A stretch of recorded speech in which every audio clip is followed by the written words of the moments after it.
Yeah, hi, I'm Katja. I live on Svalbard, but I'm guiding all over the world, but I prefer to be in the polar regions, Antarctica and Arctica.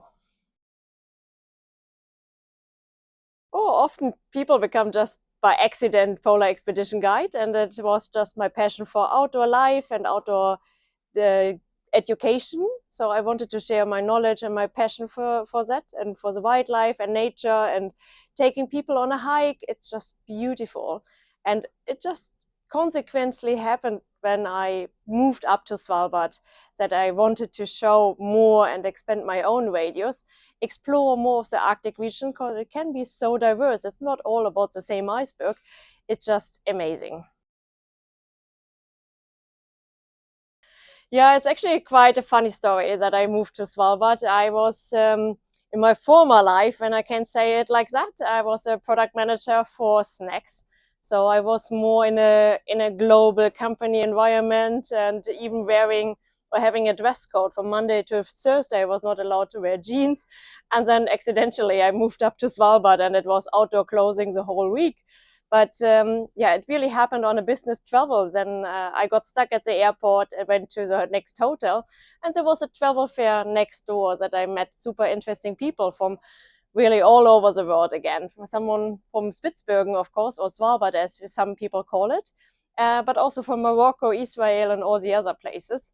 But especially the guy about Spitsbergen showing beautiful icy pictures, and this landscape was just, I don't know, hooking me right away.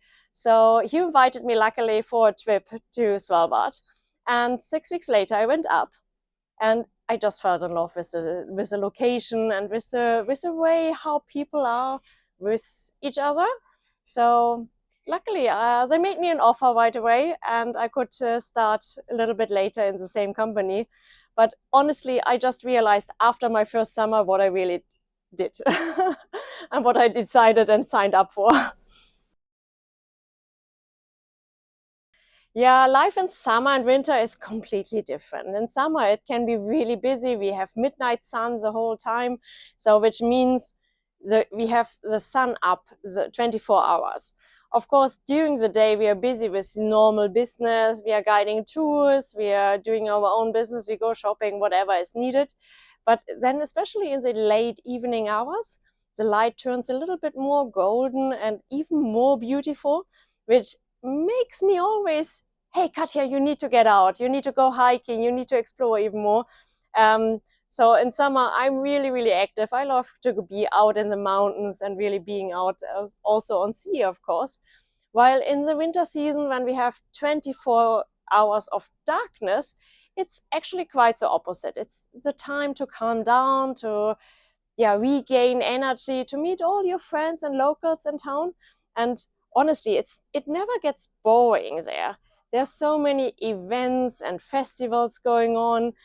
We have the Dark Blues Festival, we have a jazz festival, of course, a little bit of a Christmas market as we come closer to Christmas. And it's just nice to catch up on all of this. And of course, find it to read and catch up on all the interesting guide stories I'm listing and piling up in my home throughout the summer, that I can finally go and dig deeper and gain more knowledge, what I can share the next season again. But yeah, life is completely different, but both sides are absolutely beautiful. And as this time is so short of each season, you're living in the present. You're not pushing anything too far. You just do it now, because now it's the perfect time to do it.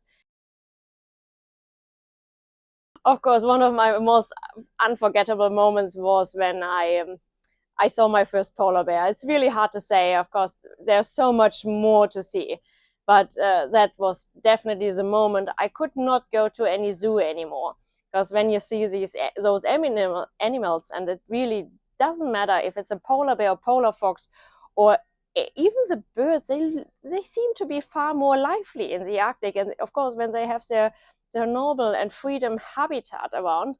So I cannot go to any zoo anymore when everything looks a bit sleepy. So definitely see those animals in the free environment, which doesn't necessarily mean Arctic is all about polar bears, but looking for polar foxes and reindeers, it's just the cutest things on earth.